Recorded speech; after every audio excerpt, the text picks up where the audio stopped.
Olá, eu sou a Cris Stu, estou de volta para falar um pouquinho da realidade no mundo hoje com você aqui no nosso canal. Seja bem-vindo, fique conosco. A gente quer trazer sempre anúncios da cotidianidade, problematizar algumas situações e trazer o pensamento e o criticismo como fonte operacional do uso da razão. Hoje eu quero falar um pouquinho com vocês, fazer um breve relato da crise instalada no Oriente Médio entre Israel e Irã. O que está acontecendo, né? O mundo parou desde o dia 13 de abril, quando 300 mísseis foram disparados, e mísseis que foram lançados de várias localidades, Iêmen, Síria, e os países aliados ali, incluído na Hezbollah, atacaram Israel. E até então o Irã começa a se mostrar ao mundo, dizendo inclusive que qualquer tipo de retaliação por parte de Israel será devolvida de forma dura e lamentável. O Irã justifica que todo esse ataque foi por conta da própria culpa israelense quando, lançou ali o míssil sobre o seu consulado localizado na Síria. Vem-nos a pergunta, sempre foi assim? Há muito tempo a gente vive falando de crise no Oriente Médio, mas Irã e Israel sempre tiveram essas controvérsias, essas rivalidades todas, e a ponto da crise se ostentar de forma a trazer não só ameaça naquela região, mas em todo o mundo? Vamos falar um pouquinho sobre isso? Eu quero te mostrar que nem sempre houve hostilidade entre Israel e Irã. Fica comigo. Durante décadas, o Irã e Israel foram aliados incomensuráveis. Mas o que aconteceu então, Como que se instalou essa aliança? Como que desinstalou essa aliança? Vamos lá, vou fazer um resuminho para ficar fácil aí, vai ser colinha para o Enem virtual. Vamos pensar dessa forma. Mas a partir de 1948, quando o Estado de Israel ele foi consolidado, como o espaço e o movimento sionista no mundo, patrocinado pelos Estados Unidos, convidou todos os israelenses a voltar. No Estado de Israel, foi feito todo um acordo político mundial, a ONU, estabeleceu e mediou aí essa concretização estatal, mas alguns países eles não aceitaram muito bem este acordo. O Irã, fazendo parte da cúpula da ONU também na votação, ele faz parte dos 33 membros da ONU que votam a favor do estabelecimento do Estado de Israel. Vale lembrar que desde a época da invasão dos turcos otomanos e depois das grandes conquistas, a Inglaterra dominou durante séculos ali a região que foi chamada até então de Jordânia. Então toda aquela região da Cisjordânia, Jordânia, Transjordânia, que faz a separação do território de Israel para Irã, Emirados Árabes, Iêmen, Arábia Saudita, até mesmo Bagdá, aquele trechinho ali tão cobiçado desde as guerras da antiguidade bíblica, ele continuou na contemporaneidade sendo Estado hostil, reivindicados outrora pelos judeus, que estavam voltando para o seu território, que queriam se apropriar ali das regiões consideradas de direito estatal e também de direito religioso, a partir da Bíblia ali, dos seus escritos sagrados, que ordenam algumas regras e vias políticas até hoje, e eles,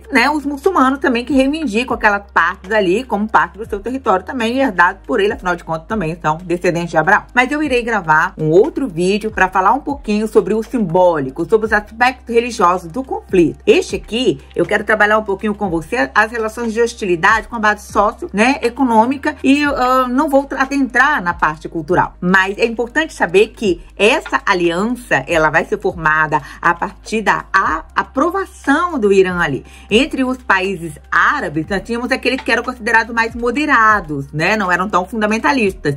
E o Irã, ele vai se posicionar a favor da construção do Estado de Israel ali, só que um comprometimento um pouco, como eu te digo, não muito confiável. De qualquer forma, uma aliança vai ser estabelecida. Então, na votação em 1947, 33 membros da ONU aprovaram a instauração do novo Estado de Israel. 13 foram desfavoráveis e 10 procuraram não opinar. De qualquer forma, o Estado foi estabelecido. Neste momento, Israel precisa ter parcerias na região. Afinal de contas, a hostilidade ela é maior. E temos que pensar que todo o território de Israel estava muito fragilizado. Era uma área de exploração e tem um deficiente de água potável, apesar de ser um dos países que mais exportam hoje frutas, verduras, né, hortaliças, numa qualidade assim imensurável. Só que foi tudo trabalhado a partir dos aquedutos da água que vem da onde? Da Síria. Então, a Síria, lá no Vale do Hermon, é o local onde tem as nascentes que vão irrigar o território árido de Israel. Apesar de ser tão pequeno, um pouquinho maior que o estado do Sergipe, ele é uma área que tem muitas fragilidades hidrográficas e também sendo uma das estratégias do novo estado de Israel de tornar referência americana, né, mundial, naquilo ali. E a estratégia americana para minimizar determinados conflitos por a guerra do petróleo, que eu vou falar daqui a pouquinho, Israel precisa se consolidar e ele precisa de recursos energéticos, além do hídrico, e também de recursos armamentistas. Com o aumento aí da produção estatal, o petróleo ele passa a ser fundamental para toda essa regulamentação do Estado e também da prosperidade. E o Irã passa, então, como um dos países, né, com maiores produtores de petróleo do mundo, ele passa, então, a investir no Estado de Israel com uma proposta. Isso começa em 1977. A gente tem uma parceria do Shah, que é o maior representante, né, político e, às vezes, religioso nos países, né, de origem islâmica. E nessa época aí, mesmo ele estando já em exílio há mais de 14 anos devido às plurirrevoluções que existiam na região, o Ayatollah Khomeini, ele passa a administrar essa parceria. Então, o petróleo, ele é vendido a preço bem reduzido em comparação aos outros revendedores, né, de petróleo islâmicos. E aí, como que isso acontece? Isso é feito de graça, sim? O Irã vai com a cara de Israel e eu vou investir em Israel, vou ficar amiguinho dele, como que vai como povos árabes, né, e povos judeus. O que é isso?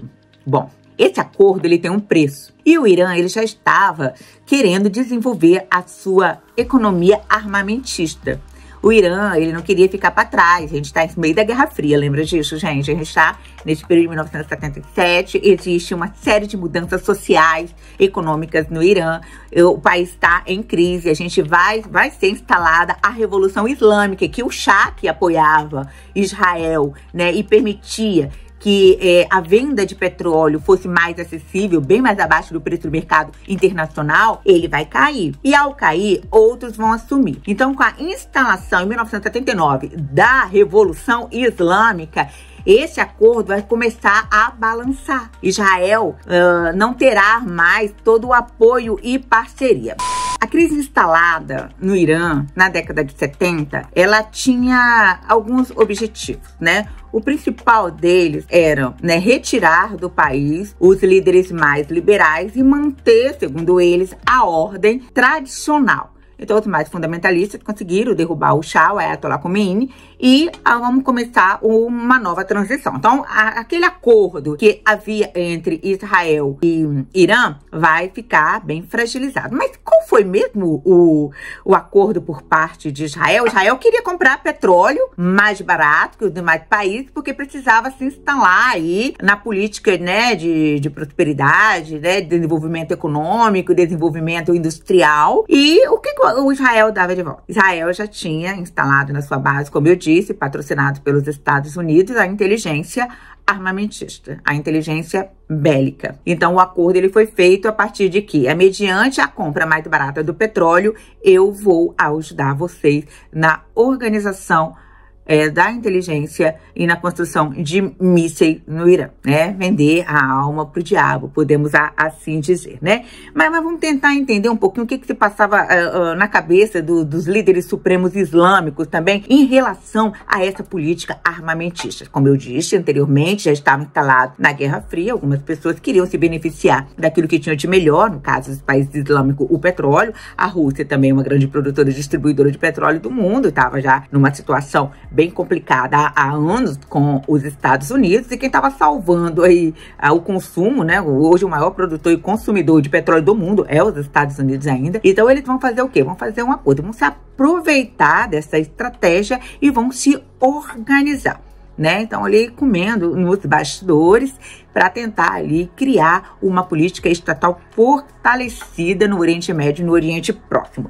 Então eu quero dizer para vocês que tem três objetivos importantes aí na soberania islâmica nessa região. A primeira delas é expulsar os Estados Unidos do Oriente Médio. Observe que com a instalação desse programa armamentista, a CIA, eles vão ser instalados na região porque eles querem saber até onde eles vão com isso. Até porque algumas políticas mundiais acordos haviam sido implantados porque o mundo estava, né, durante a Guerra Fria, à beira de uma terceira guerra, e uma guerra que iria devastar todos nós. Então foi preciso fazer alguns acordos mundiais, pacificações, por isso foi chamado de Guerra Fria, porque na verdade os dois tinham acordo de não usar as armas nucleares, né, e as armas de alta potência de destruição mundial. Só que por que o Irã, né, e outros países ali daquela região, eles estão se organizando e fazendo isso? Os Estados Unidos ficou desconfiado. Então a CIA foi infiltrada e a CIA vai organizar toda uma estratégia de derrubar determinados líderes ali, principalmente os fundamentalistas que estão, né, no meio da revolução, derrubando os moderados, para poder conter aí o avanço e as ameaças nessa região. Petróleo é poder, né? E eles tinham poder durante aí, já que a Rússia estava contendo alguma coisa. Então, eles aumentariam a sua soberania na região, expulsando os Estados Unidos através do CIA daquele local. Segundo ponto, eles queriam substituir Israel pela Palestina. Olha, é sutil, porque apesar de ter o acordo, eu queria te dizer que durante 2.500 anos, uma grande população judaica, né, israelita, porque não nasceram em Israel, israelense, quem nasce em Israel, israelita é quem tem esse favorecimento dinástico, ou hereditário, ou racial, não é? E judeu também, que tá ali naquela região, aí tem aquela questão da devoção, né, ao culto judaico. E nem todo israelita cultua, né, segue ali os princípios. Alguns só nasceram ou são as suas raízes e tradições familiares. Então, durante 2.500 anos, aquela região do Irã, ela foi povoada por muitos israelitas, por muitos judeus. Então, essas pessoas nutriam muito amor. Mas com o estabelecimento, né, da Revolução Islâmica iraniana, queria estabelecer um pacto para além do Pacto das Flores entre Israel, era conveniente votar a favor desse Estado. Estão me acompanhando? Eu vou votar a favor da Constituição do Estado de Israel. Por quê? Eu vou tirar esses judeus que estão aqui no meu país e que não vivem, né, as nossas crenças, não vivem nossas raízes, são nossos inimigos históricos, bíblicos, né, o Corão. Eles vão migrar para lá. Mas, por outro lado, eu quero essa região aqui, que faz divisa conosco, que fique com os palestinos, porque eu fortaleceria com uma muralha humana essa região. Então, na verdade, eles eram favoráveis à construção, né, e manutenção do Estado de Israel, os iranianos, tá, gente? Mas, por outro lado, eles eram a favor que a região da Palestina, né, que foi dominada pelos britânicos há muito tempo, ficasse com os árabes palestinos. É um pouco contraditório, mas não é estratégia política. Quem joga o war ou xadrez sabe muito bem quais são as jogadas, né, de dominação territorial. Porque se eu amplio o meu território, eu amplio também, não só o meu nacionalismo, mas a minha capacidade de poderio. E com toda aquela, né, e que investimento bélico, poxa vida, né, muita coisa estava em estratégia, né? E a segunda coisa que os novos líderes fundamentalistas gostariam que acontecesse, né, além de pegar o pé no saco chamado Israel e tirar do caminho ali, ou seja, dividindo, se eu divido, eu diminuo a autonomia do Estado de Israel. Eu não destruo, eu não impeço, eu tiro os que estão aqui, mando para lá, mas eu continuo aqui, né, me fortalecendo na barreira, no limite. Então, o terceiro ponto era derrubar a ordem mundial liderada pelos Estados Unidos. Observe que mais uma regra de 3 infalível que eu tô trazendo para vocês, né?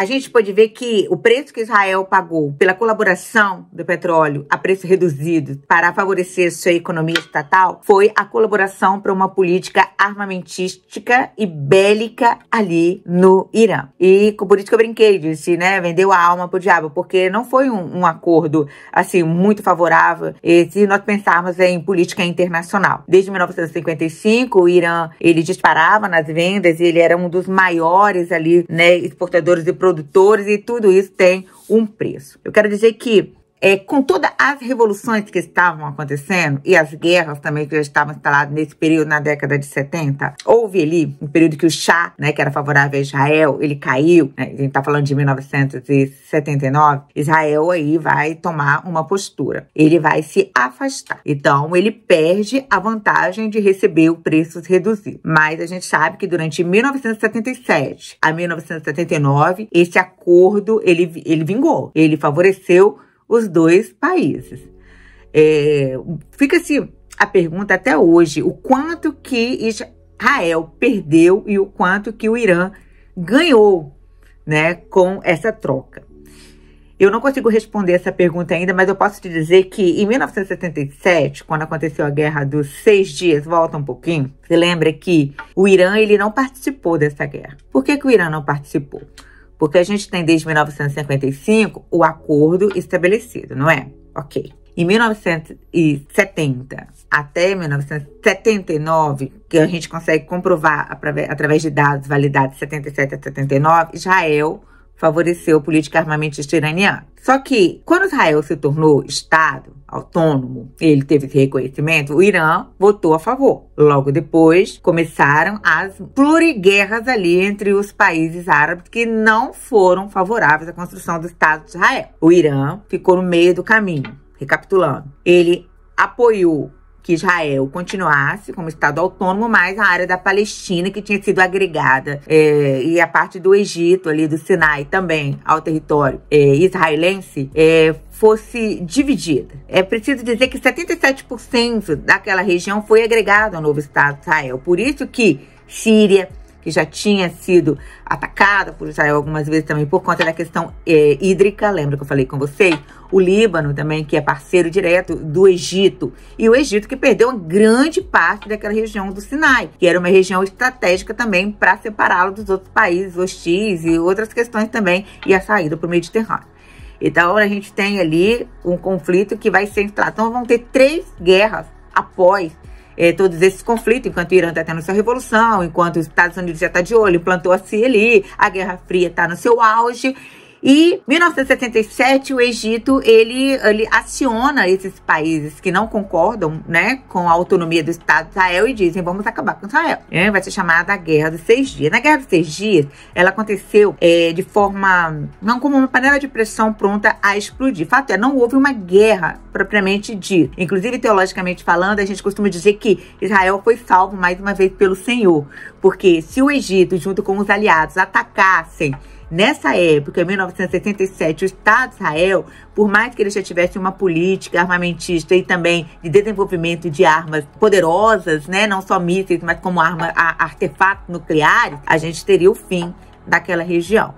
Então, costuma-se dizer que Deus protegeu Israel, não Deus protegeu o mundo, porque aquilo ali não tinha sido testado ainda, não sabia como que seria o impacto se acontecesse realmente a guerra ali naquele momento. No Sudão, na cidade de Khartoum, organizada ali uma resolução. E essa resolução, ela foi reconhecida como os 3 não. Vou falar um pouquinho sobre esses 3 não para você. Mas primeiro eu quero te dizer que a intentona por trás dessa resolução lá no Sudão, desses países islâmicos aliados, querendo de uma vez por todas acabar com o Estado de Israel, era o seguinte: o que eles pretendiam?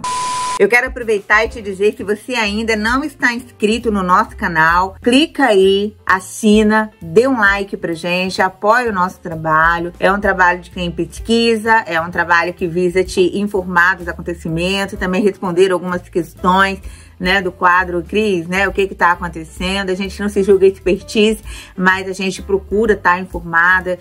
A gente tem uma área muito ampla na parte, né, da teologia, da psicologia e também da filosofia existencial. Então, esses conflitos instalados no mundo é de inteiro teor nosso interesse e tentar não só compreender, mas dividir com vocês um pouquinho do nosso conhecimento. É por isso que você não pode deixar de seguir. Se você quiser ter novas notícias, tá sempre por dentro daquilo que a gente está conversando, dialogando, trazendo aqui pro nosso canal, ativa o sininho ali, que ele vai estar sempre te atualizando dos nossos novos vídeos e postagens também. Se você não passou lá no nosso blog cristianestuzerneck.com, você vai lá e vê, tem bastante dados ali sobre a vida, sobre cotidianidade, antropologia cultural, povos, né, sociedades e também dicas da psicóloga de bem-estar e saúde. Na parte da teologia, a gente fala também um pouquinho das questões bíblicas, sócio-históricas, em todas as diversidades e pluralidade religiosa. A gente não fica preso só ao aspecto judaico-cristão, que é a nossa formação inicial, mas a gente se abre aí para a pluralidade religiosa do mundo atual e queremos dividir com você um pouquinho desse conhecimento, tá bom? A resolução de Khartoum aconteceu lá no Sudão em 1967, na ocasião da Guerra dos 6 Dias. A gente falou um pouquinho ali do que foi alegado, mas eu quero recapitular que o grande objetivo, a grande intenção era que fosse deliberado um estado contínuo de beligerância contra Israel, ou seja, que as hostilidades entre os países árabes e Israel fossem de caráter perpétuo. Segundo ponto, o boicote ao petróleo árabe, né, teria início durante a Guerra dos 6 Dias e perpetuaria até que os demais países também se colocassem à disposição da intenção árabe, não dele. O outro ponto foi, eles queriam a guerra do Iêmen. E quarto ponto, assistência ao Egito e à Jordânia. Então essas eram as condições para eles não atacarem a Israel. E ela ficou conhecida como pelos 3 não, né, por conta do rejeicionismo árabe em relação ao Estado de Israel. Resuminho aqui pra gente entender. Sem paz com Israel, sem reconhecimento de Israel, sem negócios com Israel. Então, a rejeição do Estado de Israel que a gente tem ouvido, tem visto ser fomentada na contemporaneidade, ela começa aí com a intentona árabe na Guerra do Egito. Então, existem países ocidentais hoje com esse rejeicionismo também ao Estado de Israel. É claro que a gente não está fazendo nenhuma apologia aqui de quem está certo, de quem está errado. Fato é, essa guerra não leva a lugar nenhum. É preciso de uma pacificação já. Ontem, aqui na América, foi votada a lei, né, para mandar uma verba para auxílio da Ucrânia e Israel. Agora, parte, né, da votação ficou desajustada entre os republicanos e também pelos democratas, porque nada se justifica 26 bilhões de dólares para esse país para aumentar a intervenção bélica. A gente precisa que né, grupos terroristas como Hamas e outros que, né, agem de forma extrema parem de saquear, de massacrar, de deliberar terror naquela região. E a gente também precisa que Israel tome um plano de intervenção que não precise usar só armamentação bélica. Cadê os acordos de paz? Cadê os diálogos? Será que com a queda desse Chá, com a queda desses pacificadores, a gente perdeu aí a credibilidade ou oportunidade de deliberar a paz? Pois é. Não é isso que a gente está fazendo aqui. Apologia a um lado ou apologia ao outro. Mas a gente precisa entender que, desde o início, eles queriam que Israel desistisse, se retirasse das áreas que são sagradas para ambos, judeus, né, e árabes, que é a região do Egito ali, né, naquela parte do Sinai, até onde Moisés recebeu, né, a Tábua da Aliança, e consagrou ali a população que vai ser chamada de população israelita futuramente, e a parte da Jordânia ali, que são as colinas de Golã, que também são áreas de muitas questões religiosas e simbolismo espiritual para ambos os povos. Mas apesar dessas hostilidades, ainda alguns árabes moderadores, hoje a gente tem o Irã, que era o moderado, sendo o rival, mas ainda existe alguns que propõem aí o reconhecimento e a autonomia de Israel, mas a maioria deles até hoje não. Então a deliberação da paz nesse território está sendo altamente desafiador. Os Estados Unidos tiveram sua economia em apuro né, todo este período, e eles não querem correr o risco novamente, por isso que tem essas questões. Inclusive no meu vídeo, né, sobre o terremoto, que eu falei que aconteceu no início desse mês, eu falo um pouquinho sobre essa busca de autonomia petrolífera, né, aqui na região da América. Mas voltando aqui ao nosso assunto, a gente já falando que a inimizade entre Israel e Irã chegou ao seu cume, tá? Não foi dia 13. Ela chegou no seu cume em 1979, com a queda do Shah. Ali, vários opositores do Shah aderiram à Revolução Iraniana, e todo acordo e toda possibilidade dialogal entre os estados caiu por terra. Então, os religiosos se opuseram a todo tipo de modernização e de acordo de paz com aquela religião. Então, a relação entre a República Islâmica e Israel não findou com os acordos que vieram posteriormente e até mesmo com a intervenção americana e de outros países aliados da ONU propondo a paz naquela região. Mas a Kira, gente, a Kira, o que é Kira? A virada para radicalizar e hostilizar a região, estabelecer um fundamentalismo perverso, culminando crueldade que vemos até hoje, ainda está por vir. Eu fico por aqui, mas eu volto falando um pouquinho sobre as relações simbólicas e religiosas que fomentam o conflito no Oriente Médio, em que muitos já estão dizendo que será a terceira guerra que vai abrir as portas aí para o que alguns chamam de fim de mundo, mas que outros chamam aí para a guerra a qual o Moshiach, o Hamashia, será levantado, né? Ou alguns da nova era chamam de Maitreya, e conseguirá, de fato, conquistar a paz nesse território. E será estabelecida a nova ordem mundial, para alguns escatologistas mais radicais, o apocalipse instalado, e depois de um período, né, de paz, de pacificação, de acordo, de muita prosperidade, este líder, ele vai reivindicar ser líder das nações. E sendo líder das nações, ele vai reivindicar também esse lugar da adoração, que seria bem parecido com o que o Império Romano fez na Idade Antiga. E eu vou trazer um pouquinho como que esses povos especulam também este lugar, como outros que vieram antes quiseram também este lugar de dominadores mundiais, e na figura da águia, tanto da águia romana quanto da águia americana, este poder de abrir as asas, de dominar e de absorver todo e qualquer inimigo. Você fica comigo? Então, see you! Te vejo logo. Bye!